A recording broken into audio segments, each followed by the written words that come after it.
नमस्कार, मैं हूँ ओम द्विवेदी। स्वागत करता हूँ आपका स्टडी आईक्यू के इस प्लेटफॉर्म पे, जिसमें आज मैं आपके साथ उत्तर प्रदेश की जो दैनिक खबरें हैं उन पर चर्चा करने वाला हूँ। और हमारी चर्चा को आगे बढ़ाने से पहले मैं आपको एक इंपॉर्टेंट इन्फॉर्मेशन जो कि हमारे कॉम्बो बैच से रिलेटेड है वो दे देता हूँ।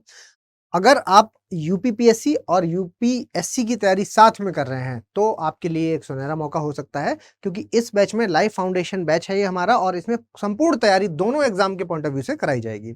अगर मैं इसकी फीस की बात करूं तो फीस है 38,500, लेकिन अगर आप मेरा कोड ओम लाइव यूज करेंगे तो फीस हो जाएगी 21,999। तो 21,999 में ये कोर्स आप पा सकते हैं। और इस बैच की जो शुरुआत है वो हो रही है 22 अप्रैल से सुबह के 8 बजे।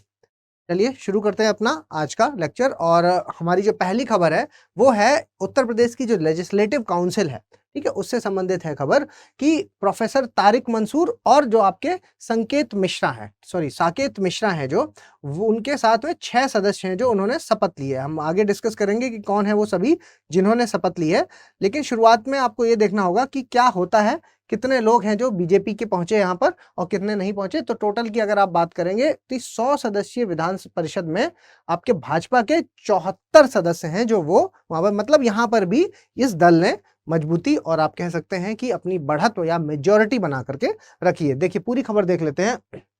ये देखिए, लेजिस्लेटिव काउंसिल है जो, उसमें उसका तरीका क्या होता है कि जो गवर्नर होते हैं, राज्यपाल जो हैं, वो 10 लोगों को, 10 मेंबर को नॉमिनेट कर सकते हैं।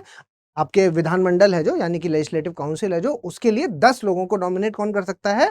आपके गवर्नर कर सकते हैं, ठीक है।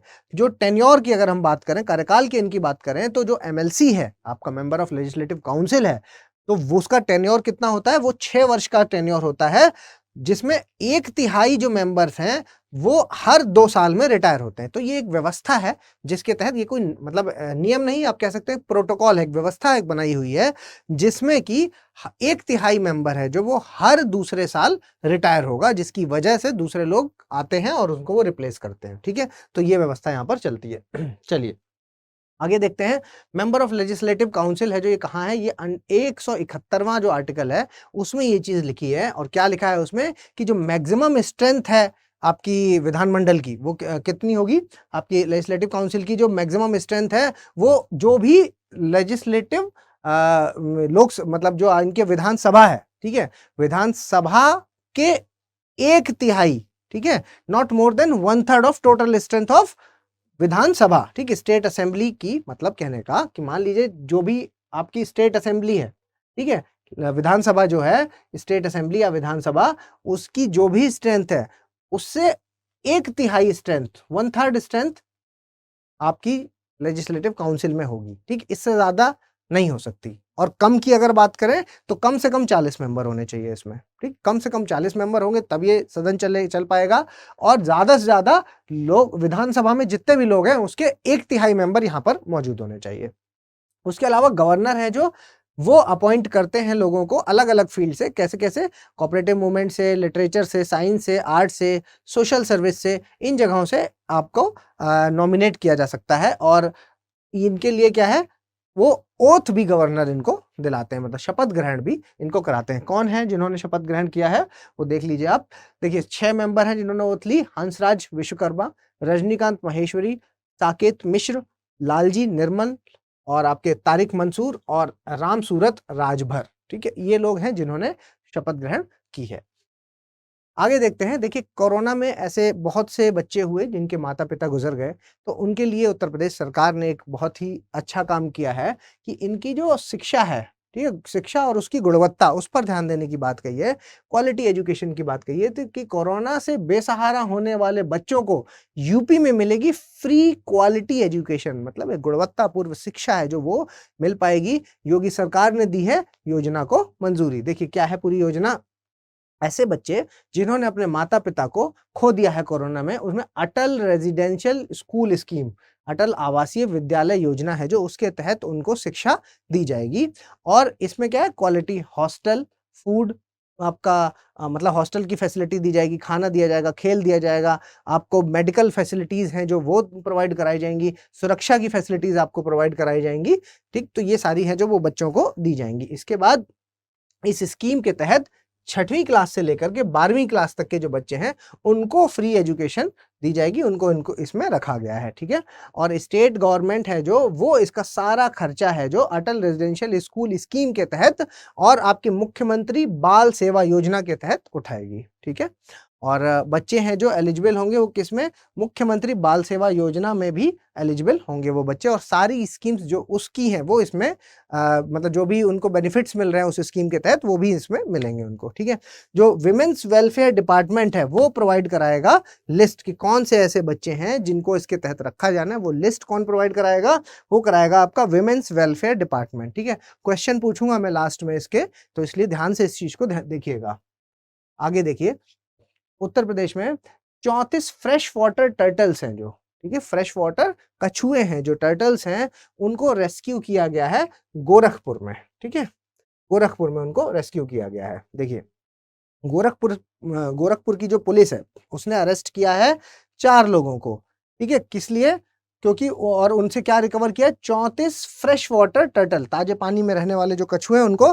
देखिए कछुए हैं जो आप घरों में पाल नहीं सकते, ये आपका वाइल्ड लाइफ सेंचुरी, ये sorry wild life protection act है जो, वाइल्ड लाइफ प्रोटेक्शन एक्ट 1972, इसके तहत ये इलीगल है, ठीक है।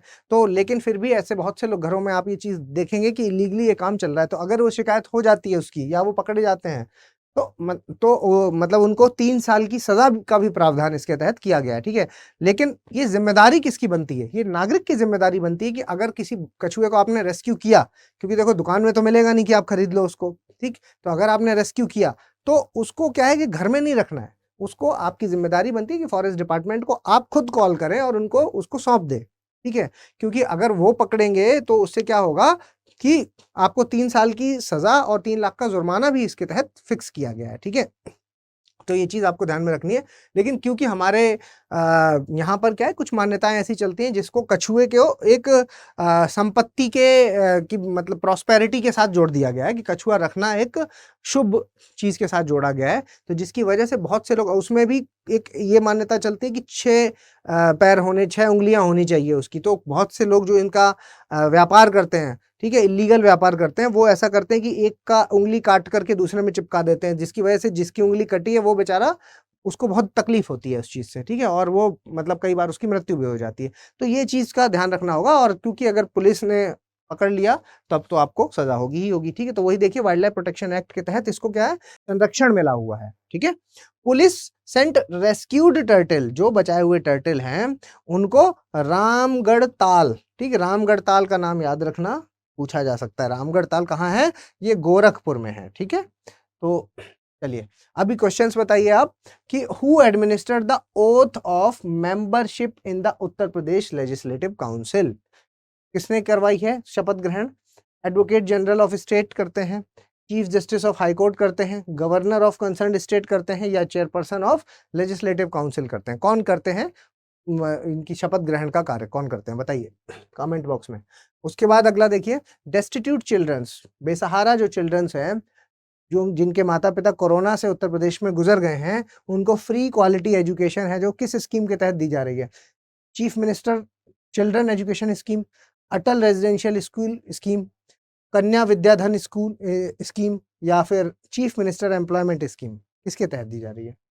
अगला देखिए, under which act did the police arrest the person in Mohaddipur, public safety act, wildlife protection act, industry safety and health act, या फिर पब्लिक सेफ्टी एक्ट, किसके तहत है जो उनको गिरफ्तार किया गया है, किस एक्ट के तहत, ये आपको कमेंट बॉक्स में बताना है, ठीक है। मेरे ख्याल से इन्फॉर्मेशन आपको पसंद आई होगी, तो प्लीज लाइक शेयर और सब्सक्राइब कर दीजिए, और अगर आप मुझे कुछ सजेशन देना चाहें तो कमेंट बॉक्स में बता सकते हैं, या फिर om.narayan@studiiq.com पे आप मुझे मेल कर सकते हैं।